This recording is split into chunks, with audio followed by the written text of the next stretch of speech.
In this video, we will learn about the difference between nuclear fusion and nuclear fission.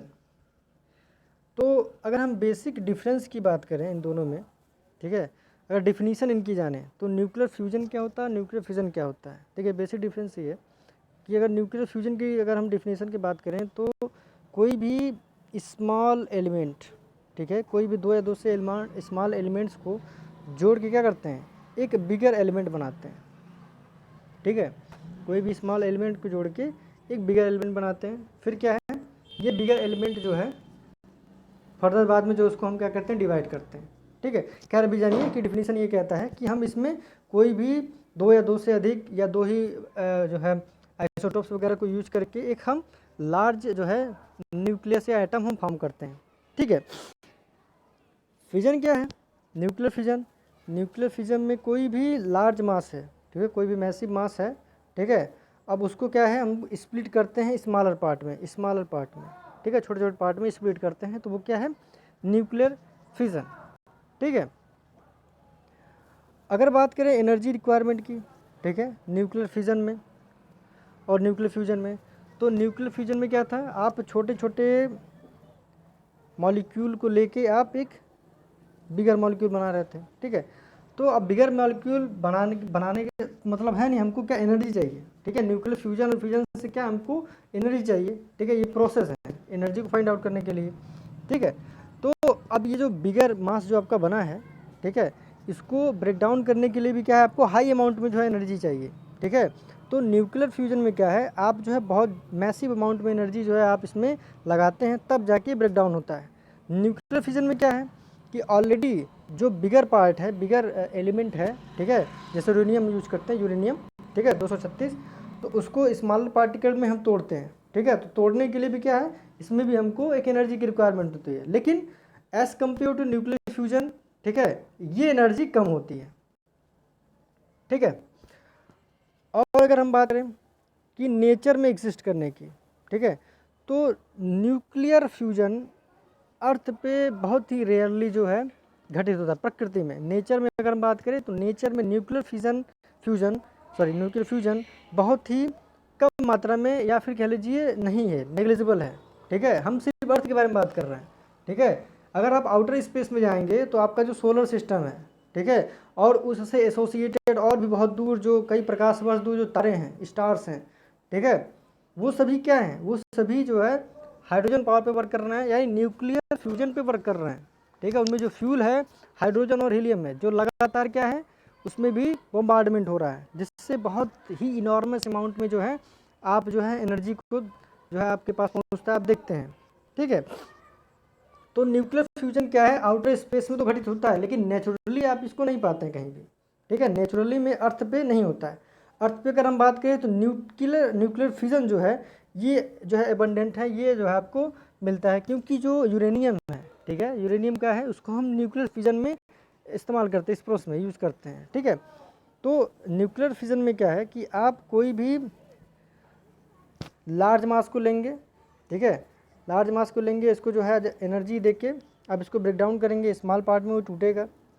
ठीक है, तो small part में टूटेगा, ठीक है, तो क्या है वो एनर्जी रीच करेगा, जिसको आप फर्दर यूटिलाइज कर सकते हैं, कुछ भी electrical energy, thermal energy, mechanical energy कुछ में बना सकते हैं। ठीक है, तो ये क्या है, ये घटना जो है नेचर में एग्जिस्ट करता है। ठीक है, नेचर में ये एग्जिस्ट करता है क्योंकि इसके जो फ्यूल हैं यूरेनियम, ठीक है, यूरेनियम होगा, प्लूटोनियम होगा, ठीक है, बेरियम हो गया, ये सब क्या है इसी नेचर में एग्जिस्ट है, तो नेचर में ये इसके रिएक्शन होते रहते हैं। ठीक है, हाँ, अगर यूज की बात करें तो जो न्यूक्लियर फ्यूजन है, ठीक है, न्यूक्लियर फ्यूजन की अगर हम बात करें तो इसके जो डिवाइसेस हैं, या फिर कह लीजिए जो इसका फ्यूल है, या फिर पूरा का पूरा सिस्टम या इंस्टॉलेशन, या फिर इसका जो भी इसका प्रोसेस है वो बहुत ही कॉस्टली है, यानी कमर्शलाइज नहीं है।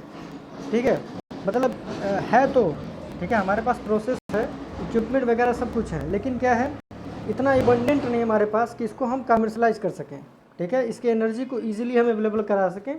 ठीक है, लेकिन न्यूक्लियर फ्यूजन का हमारे पास प्रोसेस भी है, फ्यूल भी है, इसके प्लांट भी हैं, इसको हम कंटिन्यूस रन भी कर रहे हैं, और लॉट्स ऑफ या के लिए मेगा पावर जो है हम एनर्जी को प्रोड्यूस कर रहे हैं। ठीक है, क्योंकि न्यूक्लियर फ्यूजन में हम यूरेनियम यूज़ कर रहे हैं एज अ फ्यूल, तो यूरेनियम क्या है, नेचुरल रिसोर्स है, और नेचुरल रिसोर्स क्या है, धीरे धीरे क्या है, डिक्लाइन हो रहा है, कम हो रहा है, ठीक है, उसको कंजर्व करने की बात कर रहा है। धीरे धीरे हम न्यूक्लियर सिस्टम से हट के क्या है, नॉन कंजर्वेशन पे आ रहे हैं, ठीक है, नॉन कन्वेंशनल एनर्जी को हम यूज कर रहे हैं, ठीक है, सोलर सिस्टम यूज कर रहे हैं, विंड पावर यूज कर रहे हैं, जियो थर्मल, ओटेक, वेब पावर पे जो है हम इस पे फर्दर जो है काम कर रहे हैं कि हम इसको यूटिलाइज करें, ठीक है, जो नेचर में अबंडेंट है, ठीक है, जो रिन्यूएबल एनर्जी रिसोर्स है, इसकी तरफ हम बढ़ रहे हैं, ठीक है। तो अगर हम बात करें यूजेस की, तो न्यूक्लियर फ्यूजन जो कि बहुत ही हाई अमाउंट में जो है एनर्जी रिलीज करता है, ठीक है, लेकिन क्या है, इसका सिस्टम हमारे पास नहीं है, ठीक है, जो प्रॉपर सिस्टम इसके रिक्वायर्ड होते हैं वो हमारे पास टेक्नोलॉजी नहीं है उतना, ठीक है, ताकि हम इसको एबंडेंटली हम प्रोड्यूस कर सकें। लेकिन न्यूक्लियर फ्यूजन का हमारे पास सिस्टम भी है, प्लांट भी है, फ्यूल भी है, सारे सिस्टम हैं, ठीक है, इसको हम लोग यूज़ करते हैं, एनर्जी प्रोड्यूस करते हैं, ठीक। और अगर हम बात करें reaction outcome, reaction outcome means कि इन जो रिसोर्सेस इसमें यूज कर रहे हैं, यानी न्यूक्लियर फ्यूजन की अगर हम बात करें, तो न्यूक्लियर फ्यूजन से हमें किसी प्रकार का कोई भी कह लीजिए कि स्मोक, ठीक है, या कह लीजिए रेडियो एक्टिव मैटर, तो ये बहुत ही कम मात्रा में आता है, ठीक है, इसमें जो भी अगर हम बात करें तो रेडियो एक्टिव मैटर जो है बहुत कम आता है इसमें, ठीक है। और अगर न्यूक्लियर फिजन की बात करें तो न्यूक्लियर फिजन में बहुत ही ज़्यादा मात्रा में रेडियो एक्टिव मटेरियल जो है निकलता है, ठीक है, और भी इसमें रेडियो एक्टिव रेडिएशन जो है होने के चांसेस हो सकते हैं, ठीक है। तो अगर न्यूक्लियर फ्यूजन की बात करें तो एनर्जी जो है बहुत ज़्यादा देता है, बहुत ही हाई एनॉर्मस एनर्जी जो है रिलीज़ करेगा, जिसको आप फर्दर यूटिलाइज कर सकते हैं, और उसकी कंपेरिजन में बहुत ही कम मात्रा में जो है आपका रेडियो एक्टिव इमिशन करता है, ठीक है। लेकिन जो फ्यूजन है ये बहुत ज़्यादा रेडियो एक्टिव इमिशन करता है, रेडिएशन ज़्यादा ये निकालता है, ठीक है, इमिट करता है, जिससे क्या है आपका जो एटमॉस्फेयर है या फिर एटमॉस्फेयर कंडीशन है, ठीक है, या फिर कह लीजिए कि ये ह्यूमन हेल्थ को और अदर जो लिविंग बींग्स हैं उनको जो है ज़्यादा नुकसान कर सकता है हेल्थ रिलेटेड, ठीक है। हाँ, अब इसमें एक इम्पॉर्टेंट चीज़ है कि इसमें फ्यूल कौन सा यूज करते हैं, ठीक है। तो सबसे इम्पॉर्टेंट चीज़ जो न्यूक्लियर फ्यूजन में फ्यूल यूज करते हैं वो हाइड्रोजन के आइसोटोप्स होते हैं, ठीक है। तो हाइड्रोजन के आइसोटोप्स क्या है आपका, ड्यूटेरियम और ट्राइटेरियम, ठीक है, ड्यूटेरियम, ठीक है, और टाइटेरियम, ठीक है, H3। तो इनको हम यूज करते हैं, ठीक है, न्यूक्लियर फ्यूजन में, ठीक है। तो न्यूक्लियर फ्यूजन में जब इसको हम स्टार्ट करते हैं न्यूक्लियर फ्यूजन, तो ड्यूटेरियम और ट्राइटेरियम मिलके एक बड़ा मास बनाता है, ठीक है।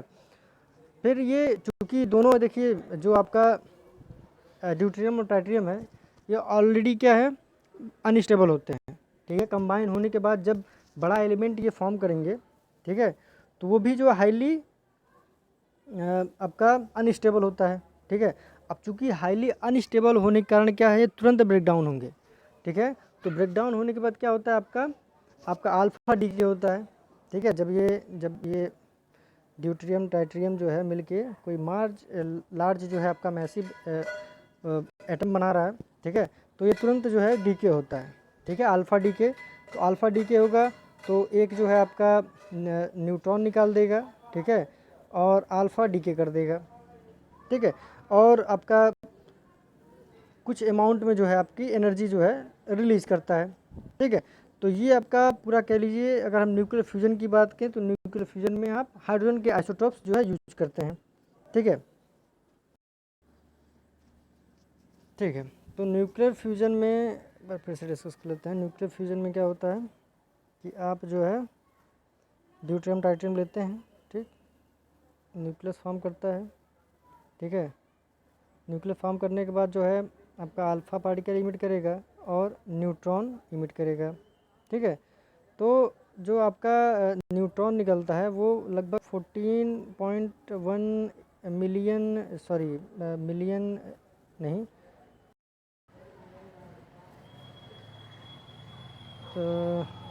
14.1 मिलियन इलेक्ट्रॉन वोल्ट ये प्रोड्यूस करता है। ये साफ़ नहीं बन रहा है, एक मिनट,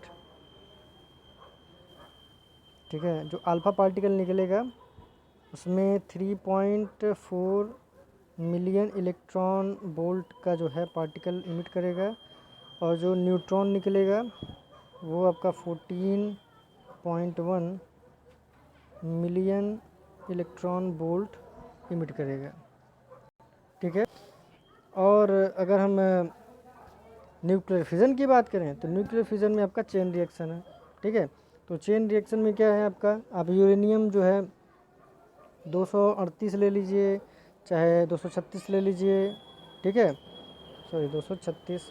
तो जब इसको एक न्यूट्रॉन के साथ जब आप टाइट्रेट करेंगे, इसको जब टाइट्रेट कर रहे हैं, इसको जब रिएक्शन कराएंगे, ठीक है, तो ये फर्दर स्प्लिट होगा।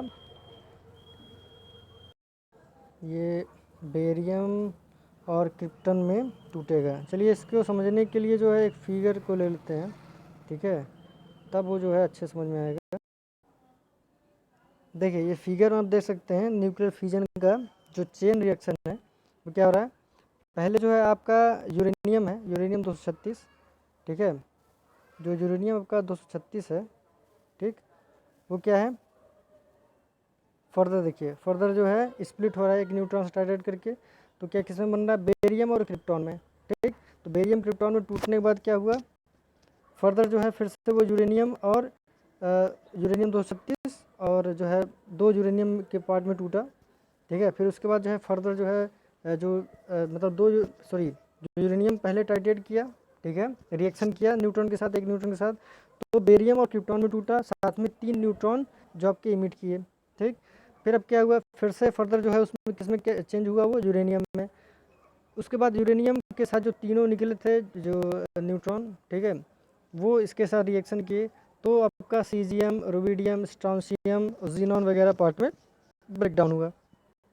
ठीक है, तो सब में जो है अपना अपना जो है न्यूट्रॉन जो है इमिट किए। फर्दर वो किस में चेंज हो गया, आपका यूरेनियम में, फिर सब डिवाइडेड हो गया, फिर से पूरा यूरेनियम चेंज हो गया। फिर जो xenon, strontium, barium, krypton, rubidium, caesium, yttrium, ठीक है, इन सब पार्ट में ये क्या है, ये ब्रेक डाउन हुआ।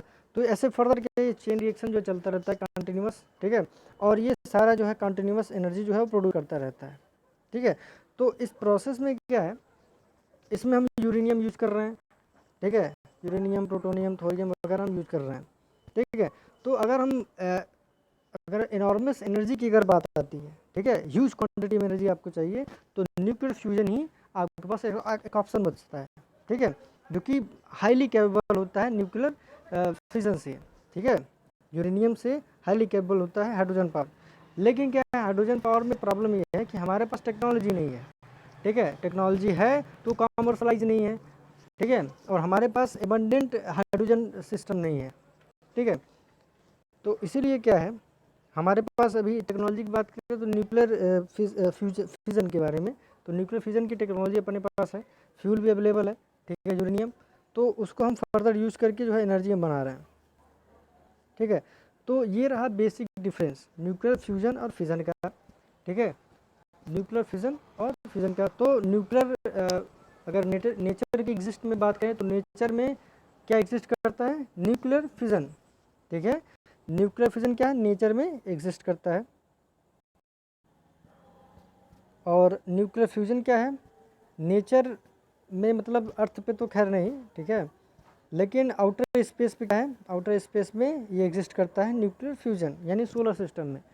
जो सोलर सिस्टम है उसमें क्या है, हाइड्रोजन और हीलियम की बहुत भारी मात्रा में क्या है, वहाँ पे रिएक्शन होता रहता है। ठीक है, तो रिएक्शन करके बम्बार्डमेंट होता रहता है। बम्बार्डमेंट के साथ क्या है, बहुत ज़्यादा इनॉर्मस अमाउंट में हीट और एनर्जी रिलीज होती है। ठीक है, और न्यूक्लियर फिजन में क्या है, न्यूक्लियर फिजन में जो है आप यूरेनियम यूज़ करते हैं, नेचर में एग्जिस्ट करता है जो यूरेनियम होता है। ठीक है, यूरेनियम नेचर से जो है आप उसको माइनिंग करते हैं, यानी सॉइल से आप उसको माइनिंग करते हैं। ठीक है, तो आप उसको पाते हैं, फर्दर जो है उसको रिफ़ाइन करते हैं, जिसका अलग जो है हम वीडियो बनाएंगे। ठीक है, कि कैसे हम उसको एक्सट्रैक्ट करते हैं, उसको कैसे रिफ़ाइन करते हैं, फिर रिफ़ाइन करके जो है उसको न्यूक्लियर प्रोडक्ट में हम उसको कन्वर्ट करते हैं। ठीक है, एक रॉड के फॉर्म में कन्वर्ट कर देते हैं, फिर उसको उसी रॉड को जो है रॉड के लिए या पैलेट्स के लीजिए, उसको फॉर्म करके जो है न्यूक्लियर रिएक्टर में हम यूज़ करते हैं। ठीक है, चलिए ओके, इस वीडियो में इतना ही। Okay, thank you.